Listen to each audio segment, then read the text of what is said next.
Assalamualaikum warahmatullahi wabarakatuh. Selamat pagi teman-teman semua. Salam sejahtera bagi kita semua. Pada kesempatan kali ini saya Irwanto dengan NIM 2103101000155 akan mempresentasikan hasil analisis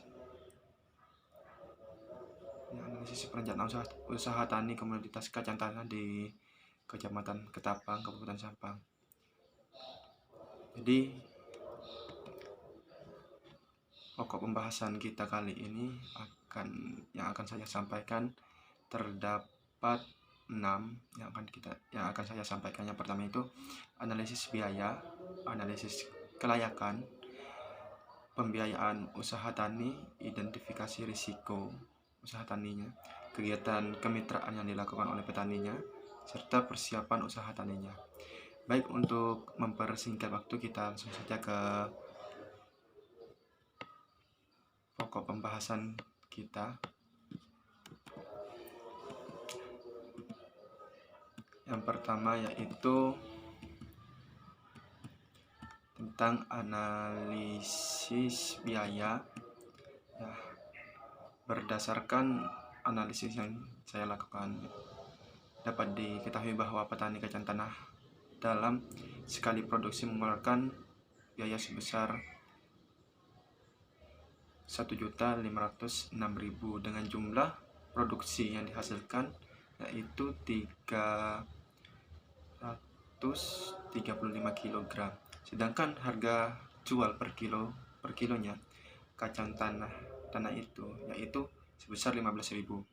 Sehingga dapat kita ketahui penerimaan petani kacang tanah ini adalah sekitar 5.025.000. Dan keuntungan bersih yang diperoleh oleh petani yaitu 3.519.000 rupiah.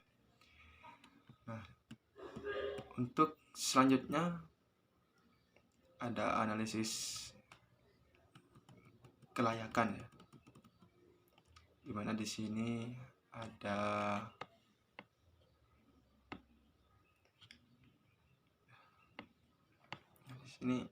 dari hasil perhitungan rasio di atas ya di layar diperoleh nilai sebesar 3,3, dimana untuk usaha tani kacang ini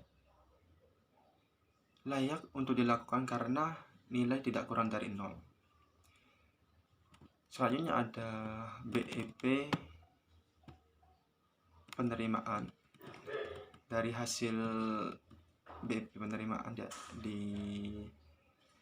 layar yang saya lakukan, diperoleh jumlah sebesar 100,4 kg, dimana untuk usaha tani kacang tanah dapat dikatakan impas jika produksi yang dihasilkan sejumlah 100,4 kg. Dan untuk BEP harga jualnya di sini diperoleh 4.500 ya. Dari hasil perhitungan BEP harga diperoleh harga sebesar 4.500, yang artinya ketika harga kacang tanah di pasar kurang dari 4.500 per kilonya, maka petani dinyatakan rugi. Berhubungan di harga pasaran di daerah saya sendiri, di desa saya sendiri di Kecamatan Ketapang, itu rata-rata harganya 15.000 sampai 30.000. Jadi bisa dikatakan para petani itu untung. Nah, untuk selanjutnya ada pembiayaan usaha tani. Dari hasil wawancara yang saya lakukan, pembiayaan yang dilakukan oleh petani ini menggunakan modal pribadi.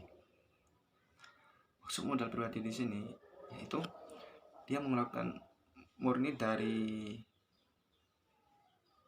biayanya sendiri gitu, tanpa pinjaman ataupun utang. Dan selagi menunggu hasil panennya juga Pak Salim ini tidak hanya terfokus untuk mengelola usaha taninya kacang tanah, tapi beliau juga bekerja sebagai kuli bangunan untuk sebagai kebutuhan pribadi sendiri atau sehari-harinya. Jadi usaha tani ini rata-rata petani di sini bukan hanya Pak Salim saja, tapi rata-rata di sini menggunakan modal pribadi. Dan selanjutnya ada identifikasi risiko. Itu dalam kegiatan usaha tani memiliki risiko atau ancaman yang berbeda-beda ya di setiap daerah. Untuk di daerah saya sendiri di Ketapang, dan mungkin yang dialami oleh petani kacang tanah terutama seperti saya, yaitu kegagalan panen akibat perubahan cuaca yang tidak menentu dan gangguan hama dan UPT. Dari hasil wawancara juga, untuk menghadapi perubahan cuaca, beliau membuat sumur resapan untuk menampung air hujan untuk kemudian digunakan apabila dalam beberapa hari tidak turun hujan. Nah, untuk serangan hama dan OPT ini rata-rata belum bisa mengatasi semua hama atau OPT yang dapat diatasi, karena kegiatan penyuluhan dari pemerintah ke petani itu di sini itu tapi saya lihat tidak ada sama sekali untuk penyuluhan. Jadi petani itu minim pengetahuan tentang bagaimana cara mengatasi gangguan hama dan OPT. Hanya para petani itu menyemprotkan insektisida untuk belalang hama-hama yang itu, tapi tidak dengan OPT-nya ya. Nah, untuk selanjutnya kegiatan kemitraan yang dilakukan oleh petani di sini petani bermitra dengan pengepul. Jadi petani apabila sudah waktunya panen itu tidak repot-repot, apalagi kacang ini setelah dipanen itu langsung dijual ke pengepul. Jadi di sini saling menguntungkan dari pihak petani karena hasil panennya langsung terjual dan mendapatkan keuntungan, dan dari pihak kami pengepul pun juga mendapatkan bahan baku untuk dijual ke tingkatan pasar selanjutnya gitu. Jadi sama-sama diuntungkan dari kedua belah pihak. Dan selanjutnya ada persiapan usaha tani, di mana persiapan ini meliputi dari persiapan lahan, pemilihan benih, perawatan, panen, dan penjualan. Dan untuk persiapan lahan ini rata-rata di sini dan itu memiliki lahan sendiri, dan lahan ini merupakan warisan dari orang tua atau nenek moyang nenek. Nah, dan itu wajib dikelola, ditanami kacang tanah ataupun jagung dan segala macamnya. Itu pemilik lahan ini pasti wajib diwajibkan untuk mengelola lahan ini.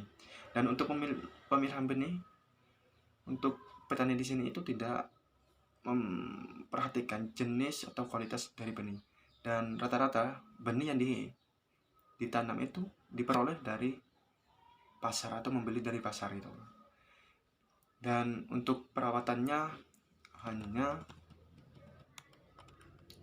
bermodal menggunakan pupuk organik, yaitu kotoran sapi, kambing, dan segala macam, ayam juga. Dan juga untuk membantunya rata-rata petani di sini menggunakan pupuk urea. Serta untuk ada gangguan seperti hama itu ya tadi, petani di sini hanya menggunakan insektisida untuk